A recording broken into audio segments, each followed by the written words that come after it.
Remercier très sincèrement les policiers, les gendarmes, les sapeurs-pompiers, les préfets, les agents de préfecture qui ont permis que cette journée se déroule malgré les grandes difficultés. J'y reviendrai le mieux possible pour les manifestants qui voulaient légitimement manifester leur opposition à la réforme des retraites. Je voudrais d'ailleurs saluer des organisations syndicales avec lesquelles nous avons su travailler, notamment lors de la grande manifestation à Paris qui a rassemblé, vous l'avez vu, à peu près 120 000 personnes. On peut quand même remarquer cependant que depuis ce matin, les policiers et les gendarmes sont particulièrement mis à contribution. Ils le sont parce que d'abord, ils ont été la cible d'attaques inacceptables. Bien sûr, les personnes, nous sommes actuellement à 149 blessés chez les policiers et chez les gendarmes, certains gravement. On jette de l'acide, on envoie des cocktails Molotov, on jette des pavés sur ces policiers et ces gendarmes. On a vu sur vos images de télévision d'ailleurs cet homme d'ordre public qui s'écroule. Voilà, ils sont aujourd'hui à l'hôpital. Je voudrais avoir une pensée pour eux et je ne voudrais pas oublier non plus qu'il y a eu plus de 350 policiers et gendarmes blessés depuis le début des manifestations contre la réforme des retraites et singulièrement depuis les 6 jours de violence que nous avons connus. Je veux aussi souligner qu'il y a eu énormément, et je pense que ça c'est un point très important, de dégradation de bâtiments publics. Le commissariat, vous l'avez vu, à Lorient, qui a été incendié, la sous-préfecture de Lorient, mais aussi de nombreux bâtiments publics. On voit le feu est désormais éteint, mais l'attaque qu'il y a eu contre la mairie de Bordeaux, et puis bien évidemment des cibles à Paris, énormément de commerces, parfois des pillages. C'était le cas d'ailleurs d'une bijouterie près de la place de l'Opéra, mais de nombreux autres commerces. Et grâce à l'intervention des policiers et gendarmes, on a su interpeller les personnes qui pillaient. Ils sont aujourd'hui en garde à vue, mais ces dégradations sont très importantes, beaucoup plus importantes que les journées précédentes, et il faut les condamner avec la première force.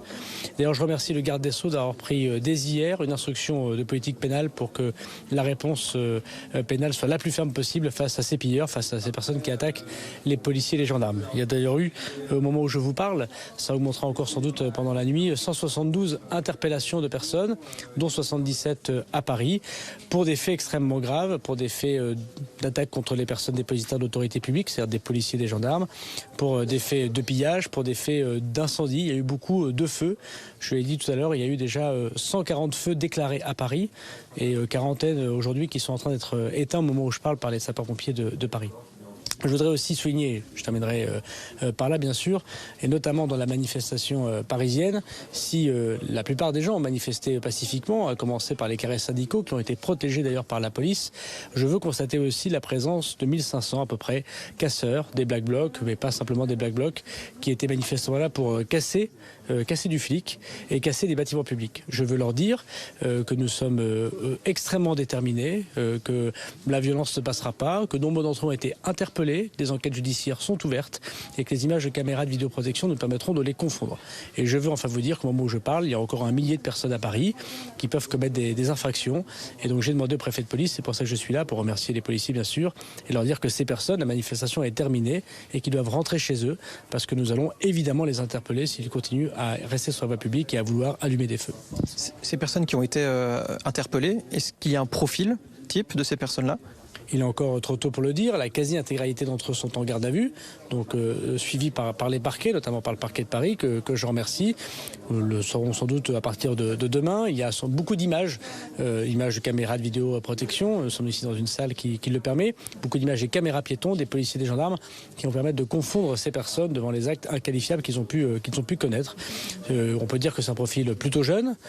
Beaucoup, malheureusement, sont connus de l'ultra-gauche. Et je voudrais d'ailleurs ici dénoncer le cynisme.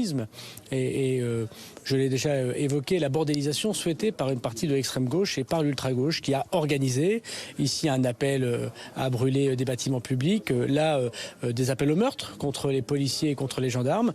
Nous savons désormais, nous avons pu documenter que l'ultra-gauche est derrière une grande partie de manifestations violentes, que je ne veux pas confondre avec les manifestants pacifiques évidemment, que nous devons protéger et que nous avons protégés, quitte à avoir un nombre de blessés chez les gendarmes et chez les policiers extrêmement nombreux.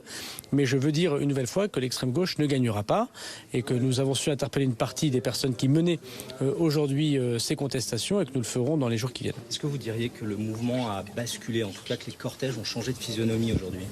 Moi je veux constater que pour la 9e journée de manifestation contre ce projet de loi, les syndicats, les personnes de la société civile, les personnes qui n'ont pas d'affiliation syndicale ont pu manifester dans de très nombreuses villes de France avec des cortèges parfois très importants, 18 000 à Bordeaux de tête, une dizaine de milliers à Nantes, une dizaine de milliers à Lille. Évidemment, je l'ai dit, à peu près 120 000 à Paris, sans qu'il n'y ait d'incidents notoires pour les manifestants. Et donc, nous voulons redire que le droit de manifester est un droit constitutionnel, que la police et la gendarmerie est là pour protéger ces manifestations et que la quasi-intégralité des manifestants et des syndicats l'ont fait en respectant les règles de la République et en exprimant une opinion que je respecte bien évidemment. Mais je veux aussi constater, comme vous le faites, qu'après quelques nuits de violence, c'est comme la 6e nuit de violence que nous connaissons à Paris, à Rennes, à Nantes, pour ne parler que des villes évidemment qui sont les plus touchées, il y a des casseurs, souvent venus de l'extrême gauche, qui veulent mettre à bas l'État, tuer des policiers et s'en prendre finalement à nos institutions. Et oui, nous constatons qu'il y a de plus en plus de violence de la part de ces groupes d'extrême gauche. Nous avons repéré d'ailleurs beaucoup des personnes que nous considérons comme étant extrêmement dangereux pour la sûreté nationale, pour les principes qui guident notre État républicain. Et donc c'est pour ça qu'il y avait beaucoup de policiers et gendarmes, parce que nous avions ces informations aujourd'hui en France. Il y avait 12 000 policiers et gendarmes, dont 5 000 rien que pour la préfecture de police à Paris, ce qui nous a permis qu'il n'y ait pas de drame aujourd'hui, malgré les images d'une extrême violence que l'on a pu constater. Et moi je veux dire que dans cette nuit à Paris comme ailleurs, comme dans les jours qui vont suivre, il faut que nous comprenions tous que la possibilité d'une violence organisée par l'extrême gauche est un fait et que nous devons le combattre et que les policiers et les gendarmes sont là pour le combattre. Il y a une venue qui fait beaucoup parler, c'est l'arrivée du roi Charles III dimanche à Paris. Est-ce que les conditions sécuritaires sont réunies pour l'accueillir en France et dans ce déplacement?